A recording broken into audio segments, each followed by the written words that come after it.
भाषा से संबंधित अति महत्वपूर्ण प्रश्न उत्तर। ये प्रश्न उत्तर बहुत ही महत्वपूर्ण है। पिछले एग्जाम में भी यहाँ से प्रश्न पूछे गए हैं, तो आप ध्यान से सुनिएगा। हिंदी साहित्य लेखन का सबसे पहला प्रयास किसने किया था? हिंदी प्रश्न पूछा जाए, हिंदी साहित्य लेखन का सबसे पहला प्रयास किसने किया था? तो गार्सदातासी ने। अगला प्रश्न है, गार्सदातासी ने अपनी पुस्तक की रचना किस भाषा में की थी? गार्सदातासी ने अपनी जो पुस्तक है उसकी रचना किस भाषा में की थी? तो फ्रेंच भाषा में। हिंदी साहित्य का पहला इतिहास ग्रंथ माना जाता है। हिंदी साहित्य का पहला इतिहास ग्रंथ किसे माना जाता है? जॉर्ज गियर्सन द्वारा रचित the modern vernacular literature of Hindustan को। अगला प्रश्न है, 16वीं 17वीं शताब्दी के युग को किस नाम से जाना जाता है? अब देखिए यहाँ पे प्रश्न कैसे बता, भक्ति काल को किस नाम से जाना जाता है? 16वीं 17वीं शताब्दी को किस युग से जाना जाता है, मतलब किस युग के नाम से जाना जाता है? तो कैसे भी प्रश्न पूछा जाए तो स्वर्ण युग, या फिर स्वर्ण युग कौन से युग को कहा जाता है? तो भक्ति काल और 16वीं 17वीं शताब्दी। अगला प्रश्न है, भारत का शेक्सपियर किसे कहा जाता है? तो कालिदास को। मैथिली किस राज्य की भाषा है? मैथिली किस राज्य की भाषा है? तो बिहार। अमीर खुसरो ने जिन मुकरियों पहेलियों की रचना की है उसकी मुख्य भाषा है खड़ी बोली। हिंदी के प्रथम कवि सिद्ध सरहप्पा 9वीं शताब्दी। कलम का सिपाही किसे कहा जाता है? मुंशी प्रेमचंद जी को कलम का सिपाही कहा जाता है। अगला प्रश्न है, हिंदी का प्रथम पात्र कौन सा है? उदंत मार्तंड। अमीर खुसरो ने किसके विकास में अग्रणी भूमिका निभाई? तो खड़ी बोली।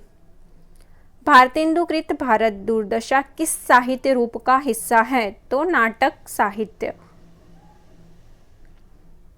अगला प्रश्न है, चीनी तिब्बती भाषा समूह की भाषाओं के बोलने वालों को कहा जाता है? निषाद। हिंदी विषय पर प्रथम ज्ञानपीठ पुरस्कार पाने वाले कौन थे? सुमित्रानंदन पंत। भारत में सबसे अधिक बोली जाने वाली भाषाई समूह है, सबसे अधिक बोला जाने वाला भाषाई समूह है इंडो आर्यन। अगला प्रश्न है, रामधारी सिंह दिनकर को किस रचना के लिए ज्ञानपीठ पुरस्कार मिला था? तो उर्वशी। देश का पहला राष्ट्रीय हिंदी संग्रहालय कहाँ स्थापित किया जा रहा है? तो आगरा। भारत के प्रथम राष्ट्र कवि कौन है? मैथिली शरण गुप्त। हिंदी का प्रथम एकांकी एक घूंट। हिंदी साहित्य के इतिहास को कितने कालखंडों में विभाजित किया गया है?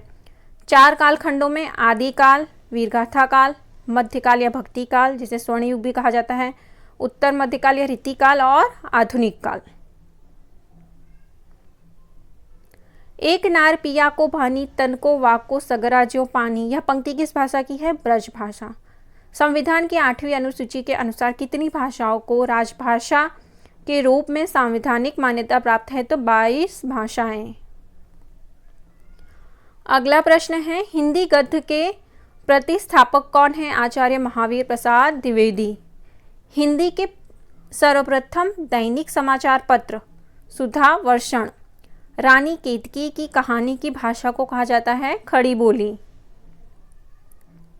हिंदी की प्रथम पत्रिका संवाद कौमुदी। हिंदी की वर्णमाला में कितने स्वर हैं? 11। देवनागरी लिपि को राष्ट्रलिपि के रूप में कब स्वीकार किया गया था? तो 14 सितंबर 1949 में। हिंदी दिवस किस तिथि को मनाया जाता है? 14 सितंबर। भारत में संस्कृत माँ है, हिंदी बहुरानी और अंग्रेजी नौकरानी किस महापुरुष के अनमोल वचन हैं? डॉक्टर कामेक बुलके। संविधान की 8वीं अनुसूची में शामिल की गई 4 नई भाषाएं हैं, संथाली, मैथिली, बोडो और डोगरी।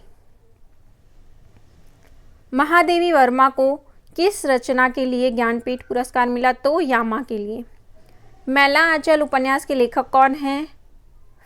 फणीश्वरनाथ रेणु। भारत में सर्वाधिक लोगों द्वारा कौन सी भाषा बोली जाती है? हिंदी, देवनागरी लिपि।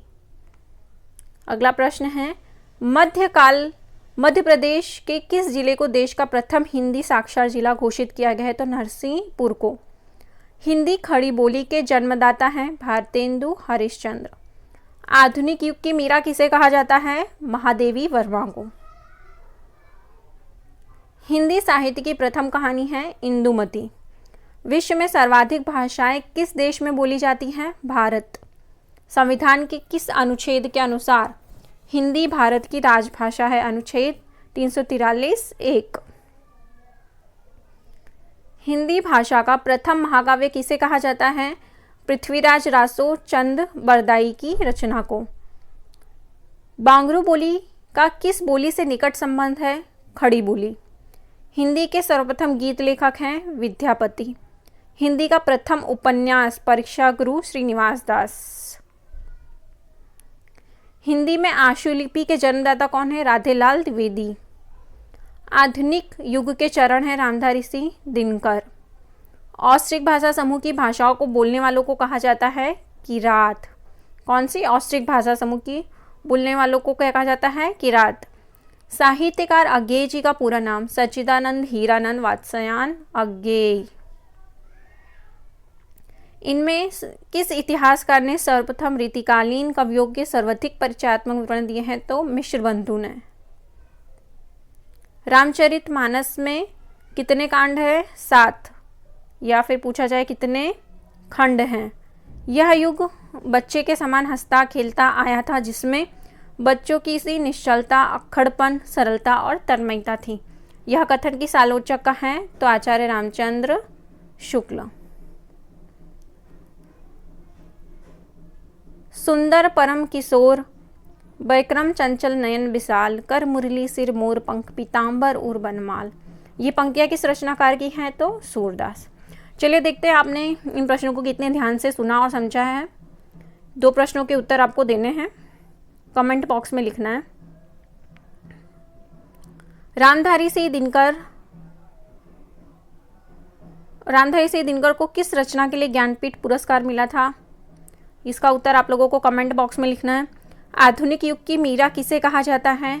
कमेंट बॉक्स में जल्द से जल्द अपना उत्तर लिख के बताइए। वीडियो अगर आपको अच्छी लगी है तो लाइक, शेयर और सब्सक्राइब कर लीजिए। वीडियो देखने के लिए धन्यवाद।